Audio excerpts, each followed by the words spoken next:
السلام علیکم کلاس۔ جیسے کہ آپ سب جانتے ہیں کہ میں سر علی رضا اور آپ میرے ساتھ اردو لیتے ہیں، تو جماعت ہفتم کے لیے آج اردو کا ایک ٹاپک لے کے میں آپ لوگوں کے سامنے حاضر ہوں، اور ہم پڑھنے جا رہے ہیں آج مکتوب نگاری۔ پہلے آپ لوگ پڑھ چکے ہیں، باقی چیزیں ہم کر چکے ہیں۔ اردو نردبان کا یہ آپ کا ٹاپک ہے، پیج نمبر 73 پہ آپ کو یہ خط مل جائے گا۔ مکتوب نگاری، مکتوب بیٹا جو لفظ مکتوب ہے یہ مکتب سے نکلا ہے، اور مکتب کے معنی ہوتے ہیں خط، ٹھیک ہے؟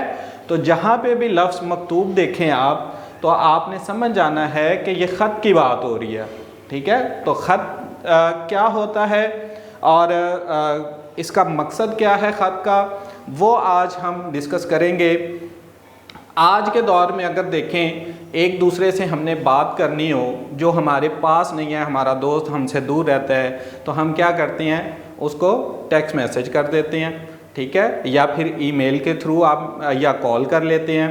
تو بیٹا جب پہلے دور میں یہ فیسلٹیز نہیں ہوتی تھیں، یہ سہولیات نہیں تھیں، تو لوگ ایک دوسرے سے کنورسیشن کیسے کرتے تھے، بات کیسے کرتے تھے؟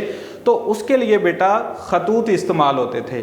یہی ایک واحد ذریعہ تھا ایک جگہ سے دوسری جگہ پیغام پہنچانے کا۔ اسی وجہ سے خط جو ہے، جو لکھنے والا ہے وہ اپنے دلی جذبات اس میں لکھتا ہے، اور اپنے احساسات قلم بند کرتا ہے، اور اپنے دوست کو پوسٹ کر دیتا ہے، بھیج دیتا ہے۔ جب اس کے دوست کو وہ خط ملتا ہے، وہ پڑھتا ہے، تو اس کو یوں لگتا ہے کہ جیسے خط لکھنے والا اس کے سامنے بیٹھا ہوا ہے۔ اسی وجہ سے خط کو آدھی ملاقات بھی کہا جاتا ہے۔ اب ہم آگے چلتے ہیں، جو خطوط ہیں ان کی اقسام کی بات کریں اگر، تو خط دو قسم کے ہوتے ہیں۔ نمبر 1 پہ ہم ڈسکس کر لیتے ہیں رسمی خطوط کو۔ نمبر 1 پہ کون سے خطوط آ جائیں گے؟ رسمی خطوط۔ ان کو آفیشیل کاموں کے لیے یوز کیا جاتا ہے، استعمال کیا جاتا ہے، زیادہ تر دفاتر میں استعمال ہوتے ہیں، ٹھیک ہے؟ آپ نے اپنے سینئر کو کوئی بھی ایکسپلینیشن دینی ہے یا کسی کو کوئی کام کہنا ہے، تو اس کے لیے آپ یہ خط لکھتے ہیں، جیسے کہ میں نے یہاں پہ مینشن بھی کر دیا کہ آپ عرض کرنے کے لیے یا کسی سے کوئی کام کروانے کے لیے اس کو خط لکھتے ہیں۔ اور یہ جو خط ہے، رسمی خطوط ہوتی ہیں، یہ درخواست کے بہت قریب ہوتے ہیں۔ آپ نے یہ بات نوٹ کرنی ہے کہ رسمی خطوط اور درخواست میں بہت مائنر سا فرق ہوتا ہے، یا آپ یوں بھی کہہ سکتے ہیں کہ رسمی خطوط ہی درخواست کی بھی ایک قسم ہوتے ہیں۔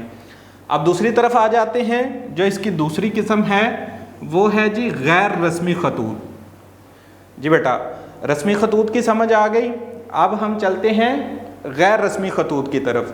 غیر رسمی خطوط کون سے ہوتے ہیں؟ اب جو آفیشیل خطوط بیٹا، اس میں ایک اسپیشل لینگویج یوز ہوتی ہے، اس میں آپ کوئی بھی ادھر ادھر کی بات نہیں کر سکتے، آپ اسپیسیفک ٹاپک پہ رہتے ہوئے بات کرتے ہیں اور اپنے ٹاپک سے باہر نہیں جاتے۔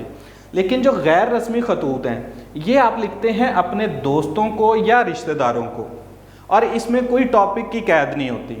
اس میں آپ اپنے حالات بیان کر سکتے ہیں، اپنے دوستوں کے، آپ اپنے رشتہ داروں کے حالات پوچھ سکتے ہیں، کوئی بھی آپ نے ان سے گفتگو کرنا چاہتے ہیں، آپ اپنی کوئی فیلنگز ان کے ساتھ شیئر کرنا چاہتے ہیں، یا آپ کے اسکول میں کوئی ایکٹیویٹی ہوئی ہے، کوئی ایسا ایونٹ ہوا ہے جس سے آپ بہت زیادہ سرپرائزڈ ہیں، اور اپنے دوستوں کے ساتھ یا اپنے رشتہ داروں کے ساتھ شیئر کرنا چاہتے ہیں جو یہاں پہ نہیں ہیں، تو آپ ان کو بھی خط لکھ سکتے ہیں۔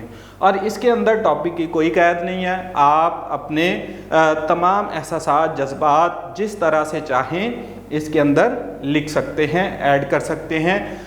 اس میں آپ کے پاس فل فلیج اختیار ہوتا ہے کہ آپ نے کیا لکھنا ہے، ٹھیک ہے؟ تو عموماً جو ہمارے ٹاپک میں ہمارے سلیبس میں شامل ہوتے ہیں، وہ یہی غیر رسمی خطوط شامل ہوتے ہیں، جس میں ہم اپنے ابا جان کو خط لکھتے ہیں، اماں جان کو خط لکھتے ہیں، بڑے بھائی کو یا چھوٹے بھائی کو خط لکھ لیتے ہیں، بہن کو خط لکھتے ہیں، دوستوں کو خط لکھتے ہیں، چچا یا چچی کو خط لکھا جاتا ہے۔ کوئی بھی ایونٹ، فار ایگزامپل آپ کی برتھ ڈے تھی، کسی نے وش کیا، آپ کو کوئی گفٹ دے دیا، تو آپ تھینک یو کہنا چاہتے ہیں، تو آپ اس کو خط لکھ کے اس کا شکریہ ادا کر سکتے ہیں۔ آپ کے اسکول میں آپ کا رزلٹ آیا ہے، رزلٹ اچھا آیا ہے، آپ وہ فیلنگز اپنے دوستوں کے ساتھ، اپنے رشتہ داروں کے ساتھ شیئر کرنا چاہتے ہیں، تو خط لکھا جا سکتا ہے۔ تو آج کے ٹاپک کے لیے، آج کے دن کے لیے، آج کے لیکچر کے لیے بیٹا یہی سب کچھ تھا۔ آج کے لیکچر کو اگر ہم اوور ویو کریں تو اس میں ہم نے بیٹا مکتوب نگاری سیکھی، ہم نے خط کا انٹروڈکشن سیکھا کہ خط کیا ہوتا ہے، خط کو عادی ملاقات کیوں کہا جاتا ہے، پھر ہم نے خط کی اقسام پڑھ لی کہ رسمی خطوط ہوتے ہیں جو دفاتر میں استعمال ہوتے ہیں کوئی عرض کرنے کے لیے یا کوئی کام کرنے کے لیے، اور یہ درخواست کے بہت قریب ہوتے ہیں۔ اور نمبر 2 پہ ہم نے پڑھ لیا ہے کہ غیر رسمی خطوط۔ تو آج کے لیے بیٹا اتنا ہی۔ آپ کا کوئی بھی کویشچن ہو آپ فریلی مجھ سے پوچھ سکتے ہیں، آپ کویشچن کر سکتے ہیں۔ نیکسٹ لیکچر میں انشاءاللہ ہم آگے غیر رسمی خطوط کو لے کے چلیں گے، اور میں بتاؤں گا کہ غیر رسمی خطوط لکھے کیسے جاتے ہیں اور کون سی چیزیں اس میں مد نظر رکھی جاتی ہیں، یا خط کے کون سے حصے ہوتے ہیں اور خط کیسے لکھا جاتا ہے۔ اوکے بیٹا، تھینک یو، اللہ حافظ۔